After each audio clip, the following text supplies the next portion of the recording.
Greetings, family, and welcome to KSOL Black Talk Radio, the new black media. Today is Sunday, December 16, 2018. Family, if you're interested in ancient Egypt or ancient history, for that matter, listen up.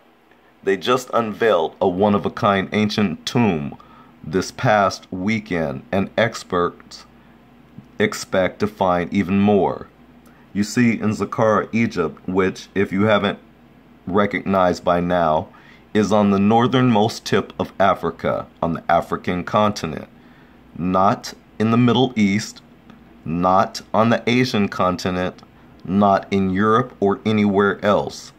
Egypt is on the African continent, on the northernmost tip. I think that's very important to point out, since most people don't refer to Egypt in those terms. So, Egypt unveiled a well-preserved 4,400-year-old tomb decorated with hieroglyphs and Negroid statues south of Cairo on Saturday, and officials expect more discoveries when archaeologists excavate, i.e. grave rob, the site further in coming months. The tomb was found in a buried ridge at the ancient necropolis of Saqqara. It was untouched and unlooted. Mustafa Waziri, Secretary General of the Supreme Council of Antiquities, told reporters at the site. He described the find as one of a kind in the last decades. The tomb dates from the rule of Neferkari Kakai, the third king of the 5th dynasty of the Old Kingdom. Well, family, I'm going to stop right there and just say that I have to further investigate, because Europeans are known to get some of the kings' names incorrect. They have also been known to change the names. For instance, they changed Osar to Osiris. That's something that the Europeans do, and they've done it from here, from eternity, as far as our relation and interactions with them. So I say that reluctantly, that that's what the article says that their name is, but I say that with caution. Again, it's something that I have to further investigate. Archaeologists removed a last layer of debris from the tomb on Thursday and found 5 shafts inside, Waziri said. One of the shafts was unsealed with nothing inside, but the other 4 were sealed.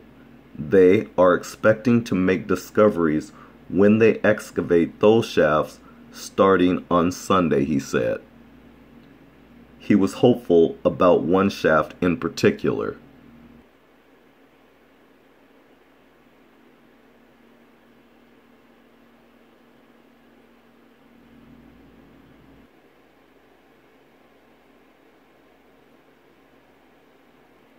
Now, take note of this next sentence I'm about to read, the greed in their voice, or the chosen words they've used in describing their so-called discovery.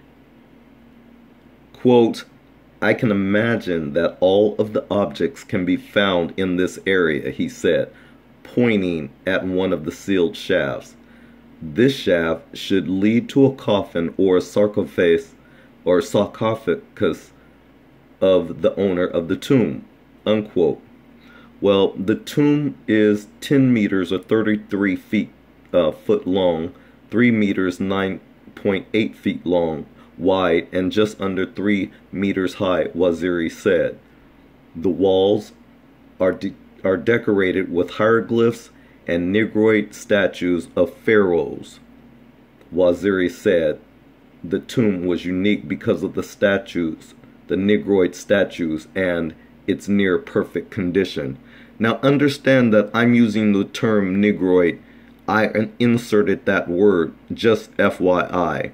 I say that because as we look at these statues or these hieroglyphs and these murals, these bas reliefs, they clearly show that these are a Negroid people, African people. These were a black civilization built by black human beings on the African continent, in the northern region. But I digress. They go on to say that the color is almost intact, even though the tomb is almost 4,400 years old, he said. The tomb lies in a buried ridge that has only partially been uncovered. Waziri said he expects more discoveries to be made there when archaeologists start more excavation work in January. Now, I want to pause for a second and point out that some people like to say that the ancient Egyptians were not black people, that they were not African people. And I've pointed this out before, and I'm going to point it out again, that the ancient Egyptians, just like other African people, from the Africans who live in America, to those that live in the Caribbean, to those that live in China or Asia or anywhere else in the world, one thing that ancient Egyptians had in common with all the rest of the black people of the world is that they too wore our traditional braided hairstyle. We're the only ones who have the type of hair that can do that naturally. Nowadays, yes, white people have learned to culturally appropriate our hairstyle, and they know how to get their hair braided now, but it's only through a process. But let it be known that the black people of ancient Egypt always portrayed themselves wearing a braided hairstyle. Nothing more, nothing less. Not to mention that they also painted themselves in a darker hue, like what you see behind this man standing here. Don't let it be twisted or get confused that the people that's in the wall are definitely ethnically and culturally and traditionally different than the man standing here trying to represent them. The people represented in the stones, again, they wore a braided hairstyle. They didn't wear a turban on their head, and they didn't have straight hair. But moving on. Black people, we can never allow Europeans or anyone else to tell our history. They can't say that the people represented here are white people. Not in a million years, and yet this is what they tried to do. From all the movies that they create in on ancient Egypt, out of Hollywood, or Hollywood if you will, they always portray them with white people playing all the roles, and it's just a farce. It's plain and clear to see that the black people of the earth are and were great people. We have a very rich history. We've always been hard workers, except in ancient Egypt, we were organized, and that's why we were able to accomplish so much. We had organization. We had unity. We had focus. We had love and respect for one another. But black people, you've allowed so many others to tell your story. You've allowed so many others to dictate your history. I'm here to tell you that it's all been a lie. And so therefore I hope that you share this video, that you share it especially with our youth, because they are lost. They are wondering, what did we do significant? And it's important that we start telling our stories, despite what other people say. Because when we bring up the facts, they try to ignore it. And I'm about to get to that. So again, as he stated, the colors is almost intact, even though the tomb is almost 4,400 years old. Yes, these tombs were very well preserved. The 5th dynasty ruled Egypt from about 2500 BC to 2350 BC, not long after the Great Pyramid of Giza was built. Saqqara served as the necropolis for Memphis, the capital of ancient Egypt, for more than 2 millennia. Well, let me just state for the record that the Europeans have gotten the ancient Egyptian civilization's dates incorrect, if you ask me. In my opinion, from all the study and research that I've done, the Europeans are far off their dates when you consider how long it takes to construct the astrology. If you just think about that, and that alone, it takes a long time, thousands of years to get that right. And that's something that the ancient African black people of the world constructed and developed and invented. That's whether you want to believe that or not. The Europeans have only stolen the information and turned it around and made it look like it's something that they invented. Well, the black people of the earth had already invented it. The Europeans just put a spin on it and put their names and faces on it. That's all. Well, family, ancient Egyptians mummified humans to preserve their bodies for the afterlife, while animal mummies were used as religious offerings. Egypt has revealed over a dozen ancient discoveries this year. The country hopes the finds will brighten its image abroad and revive interest among travelers who once flocked to its iconic pharaonic temples and pyramids, but who fled after the 2011 political uprising.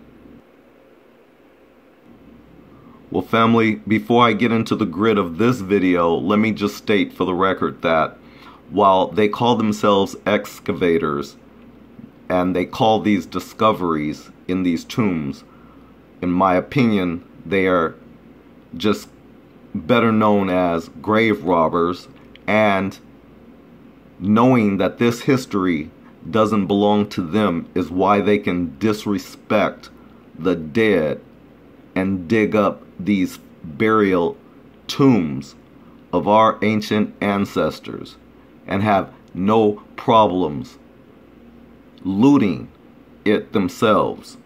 Because as you heard, they said that these shafts are said to be untouched, unscathed, unlooted. And here they come about to do just that. And we'll be paying for it to go see it in some museum coming to a city in your state near you. So, without further ado, let's move into my analysis of this whole thing. And we're going to put this to rest for the so-called Egyptologists, those so-called specialists, those so-called experts, because they've gotten away with being silent on some of these issues. They've gotten away with, well, no, let me backtrack. They haven't been silent. They've gotten away with just telling their side of the story. But we're putting all of that, or some of it rather, to rest. You see, ladies and gentlemen, Cheikh Anta Diop, or Cheikh Anta Diop, he has made his discoveries and done quite extensive work in this field, improving that the ancient Egyptians were a Negroid people. He proved this, and he had the Egyptologists and the people at UNESCO stumped. They didn't even have a counter argument because, quite frankly, they weren't ready for an intelligent black physicist to come forward and put together the arguments he laid down to show and prove that the ancient Egyptians were in fact a Negroid people. You see, he gave the recognition to Kenyan anthropologists Louis Leakey in 1971, who in his final report at the 7th Pan-African Congress of Prehistory at Addis Ababa proved that more than 150,000 years ago, humans that were morphologically similar to us were living in Central Africa around the Great Lakes that feed the Nile. Diop explains how this startling discovery opened a reappraisal of the ethnology of the ancient Egyptians and humankind as a whole. Leakey even thought he had found the very spot where the adventure of modern man had begun, the beautiful snow-capped Rwenzori Mountains between Uganda and the Democratic Republic of Congo, traditionally known as the Mountains of the Moon, and discovered by Henry Morton Stanley in 1885. Now, what's funny about this story is years and years ago, I brought up this term, the Mountains of the Moon, to, at the time, was a so-called significant Egyptologist. As a matter of fact, if I can recall correctly, I think her name might have been Catherine Griffiths. Nonetheless, this Egyptologist, she tried to insult and ridicule me because of the term the Mountains of the Moon. Little did I know that our great ancestor, Cheikh Anta Diop, had discovered that this very place is the Rwenzori Mountains between Uganda and the Democratic Republic of Congo. And that's what we have termed, or what's traditionally known as, the Mountains of the Moon. Little did she know this at the time, and hopefully one day she educates herself and the whole Egyptology movement, they educate themselves of this very place. But moving on, these mountains stand between Lake Albert and Lake Edward and are the highest source of the Nile River. Rwenzori means rainmakers, a name inspired by the almost permanent rain clouds that cover the peaks of these mysterious mountains. According to Leakey, humans dispersed from here to inhabit the rest of Africa, eventually the whole planet. Of course, the implication here is that modern humans, being from a warm and humid climate that caused the natural melanin in their pigmentation to darken, were originally black-skinned Africans. It was therefore from this black stock that the other races of humans were formed. Exactly. This is what we've been saying all along. Yet, family, Diop's silver bullet, however, was the proven scientific method that can determine skin color by the analysis of the melanin content in mummies from ancient Egyptians. And he insists that, contrary to the words of Egyptologists, it was entirely possible to determine the melanin content of ancient mummies by microscopic analysis in the lab. Melanin, or more precisely, eumelanin, is a naturally produced polymer responsible for skin pigmentation. It is insoluble and can be preserved for millions of years, such as in the skins of fossilized creatures. Diop claimed that it can be measured in the skin of Egyptian mummies, even though Egyptologists lament that the skin of mummies is tainted by embalming materials and thus is no longer susceptible to such analysis. Diop rejected this by showing that although the outer epidermis is where the melanin is usually found, Melanchites are particles deeper in the skin where they are not destroyed by the mummification process. From samples of common Egyptian mummies from the Musée des Hommes in Paris, Diop was able to show high melanin levels that are not found in white-skinned people. Did you understand that? Diop was able to show high melanin levels that are not found in white-skinned people.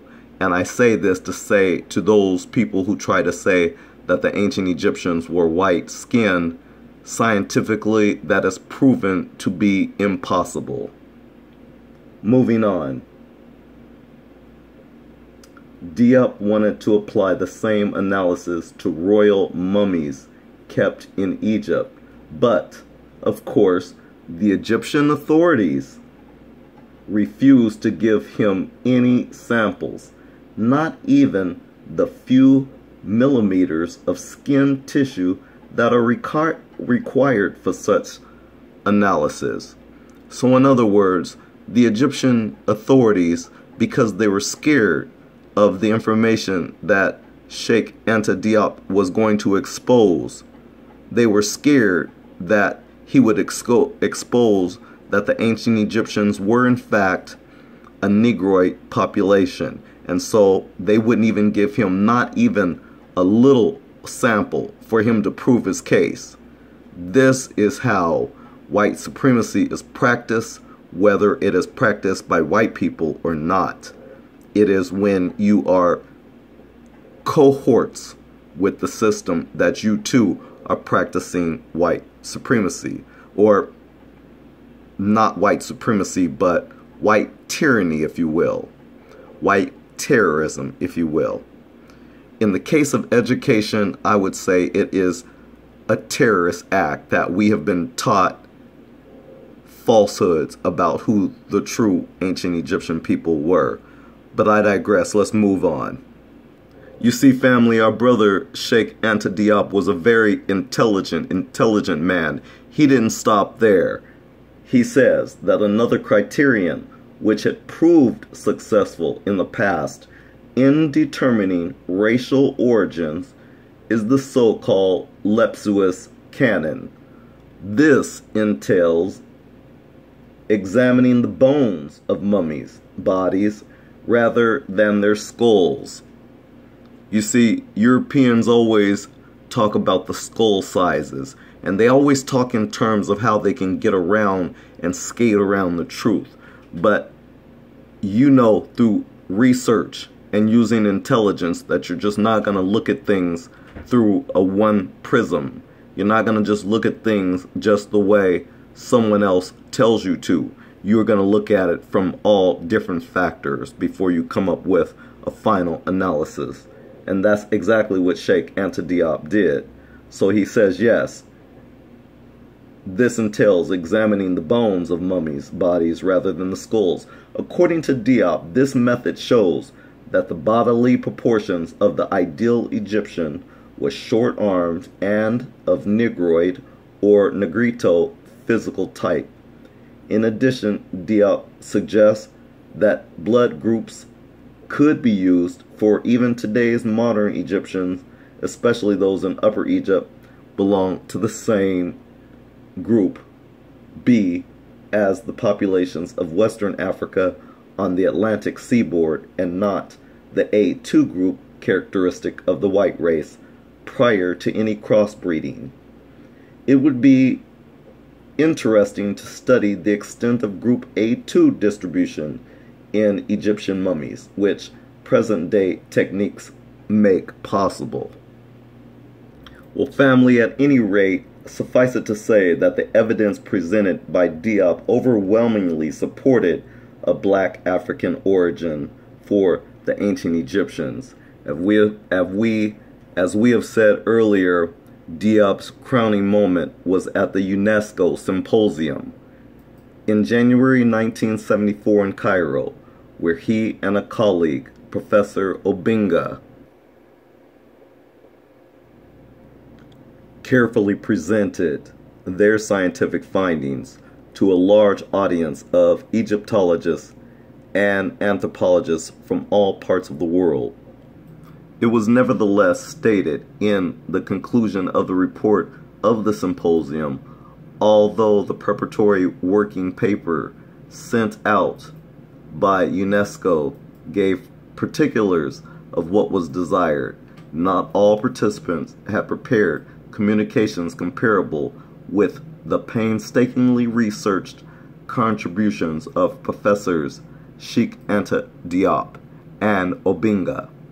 There was consequently a real lack of balance in the discussions, unquote.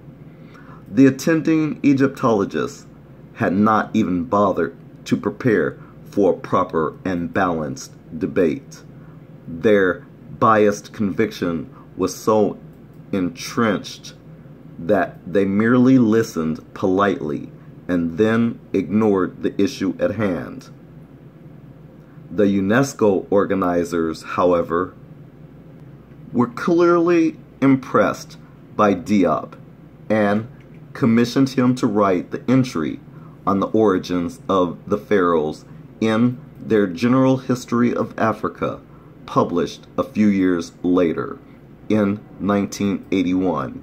Yet, the archaeologist Ahmed Mokhtar, who ironically was the editor of this UNESCO publication, cannot prevent himself from adding a note in the introduction of the report, quote, "The opinions expressed by Cheikh Anta Diop in this chapter are those which he developed and presented at the UNESCO Symposium of the People of Ancient Egypt, which was held in Cairo in 1974.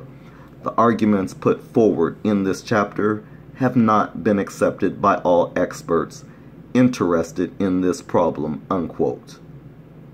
Now, family, I just want you to know that, and you already know this, but Europeans always try to control the narrative. And that's why they completely ignored Cheikh Anta Diop. But let me just say to those of you who have listened to this video that if you have any comments, please leave them in the comments section. But rest assured that if you're going to leave any comments, make sure that you discuss the contents of this video, because anything else outside of that, we will have to delete it. It's not that we're not open for discussion, we're just not open to any discussion on this particular subject. We want to stick to the facts, and we want to stick to the facts of Cheikh Anta Diop's findings. What the Egyptologists did is what the Eurocentrics usually do. They either ignore and evade the important scientific and proven information, and they act like it just doesn't exist, almost like children do, or they start on the attack. And we're not going to allow either one of those to happen. We're going to stick to the facts, and we're going to stick to the findings of what Cheikh Anta Diop and Brother Obinga had exposed at this UNESCO symposium.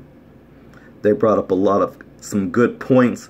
There's much more to this that I would like to bring up, but I'm not going to do that here and now because I don't want to make this video any longer than what it is.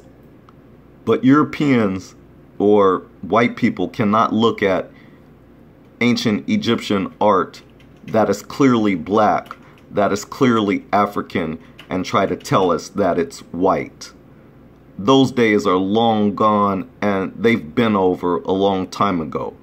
We know that the ancient Egyptian empire was clearly a Negroid population.